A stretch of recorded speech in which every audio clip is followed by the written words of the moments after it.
মৰমৰ অকণিহঁত, মই বৰ্ণালী শইকীয়া বাইদেৱে তোমালোকলৈ লৈ আহিছোঁ ঝংকাৰ পাঠ্যপুথিখনৰ প্ৰথম অধ্যায়ৰ শেষৰটি অংশ। আহাচোন আমি আগৰ কেইটি অংশত কিমানখিনি শিকিলোঁ তাক এবাৰ পুনৰ আলোচনা কৰোঁ। আদি ধ্বনি মিলাই কোৱা। আদি ধ্বনি মানে যিকোনো এটা শব্দৰ প্ৰথম ধ্বনিটো। আহাচোন ইয়াত কিনো শব্দ দি কোৱা আছে চাওঁ। হাতী, শাক, কল, কমলা, মাকৈ, মাছ, আম, আদা। এই শব্দসমূহৰ আদি ধ্বনিসমূহৰ লগত মিলাই নতুন এটা শব্দ গঠন কৰি এই খালী ঠাইসমূহত লিখিব লাগিব আৰু পঢ়িব লাগিব। প্ৰথমতে আমি প্ৰথম শব্দটো চাওঁ আহা। হাতী। হাতী এই শব্দটোৰ আদি ধ্বনি হ'ল হাত।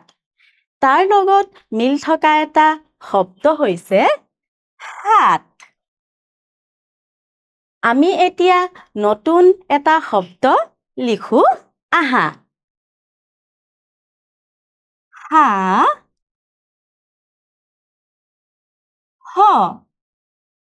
হাঁহ। আৰু এটা শব্দ আমি লিখো আহাচোন।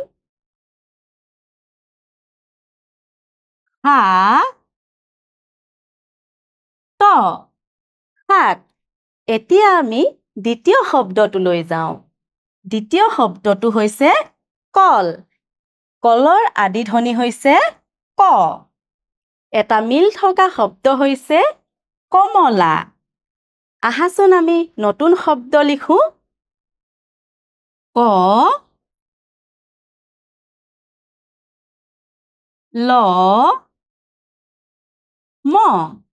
কলম। আৰু এটা শব্দ লিখো আহাচোন।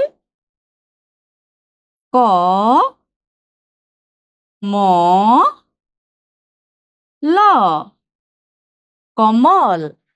নহয়নে? এতিয়া আমি পিছৰ শব্দটোলৈ যাওঁ আহা। মাকৈ। মাকৈৰ আদি ধ্বনি হৈছে মা। আৰু এটা মিল থকা শব্দ হৈছে মাছ। এতিয়া আমি নতুন শব্দ দুটা লিখিম।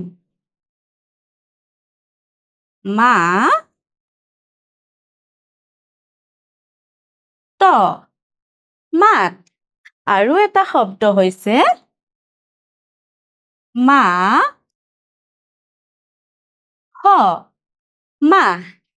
এতিয়া আমি পিছৰ শব্দটোলৈ যাওঁ আহা।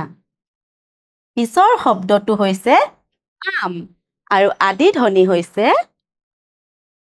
আ। তাৰ লগত মিল থকা এটা শব্দ আদা। আৰু এতিয়া আমি দুটা নতুন শব্দ লিখিম।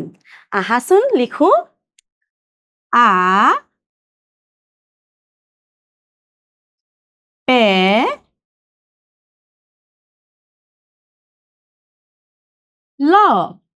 আপেল।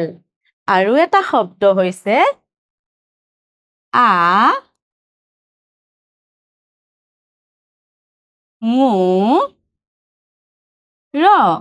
আঙুৰ। মৰমৰ অকণিহঁত, তোমালোকেও তোমালোকৰ পাঠ্যপুথিত এনেকৈ আদি ধ্বনি মিলাই শব্দসমূহ লিখি ল'বা। এতিয়া আমি কি কৰোঁ? এই শব্দসমূহ পঢ়িম। আমাক এই শব্দসমূহ পঢ়িবলৈ দিছে। আহাচোন কি লিখি থোৱা আছে চাওঁ।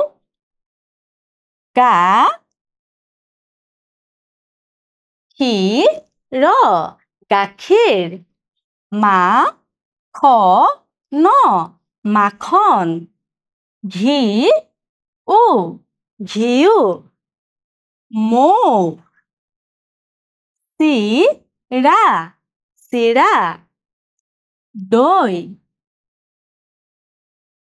লাৰু।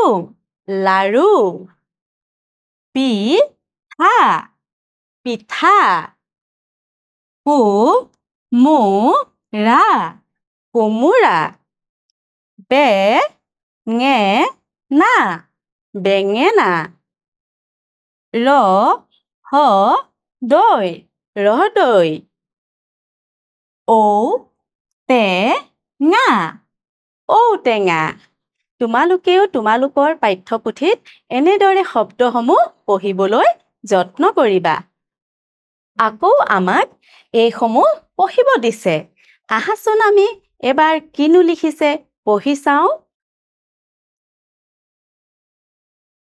এদিনাখন কমলে চোতালত বল খেলি আছিল খেলি থাকোঁতে এবাৰত বলটো গৈ ঘৰৰ চালত পৰিল কমলে ক'ত বল খেলি আছিল চোতালত আৰু বলটো গৈ ঘৰৰ চালত পৰিল সি ককাকক মাতি আনি লৈ ঘৰৰ চালত পৰি থকা বলটো আনি দিবলৈ ককাকক খাটনি ধৰিলে ককাকে চালৰ পৰা বলটো আনি কমলৰ হাতত দিলে কমলে যেতিয়া ককাকক বলটো আনি দিবলৈ খাটনি ধৰিলে ককাকেও ঘৰৰ চালৰ পৰা বলটো কমলক আনি দিলে সি আকৌ ৰংমনে খেলিবলৈ ধৰিলে আৰু কমলে বলটো পাই ৰংমনে খেলিবলৈ ধৰিলে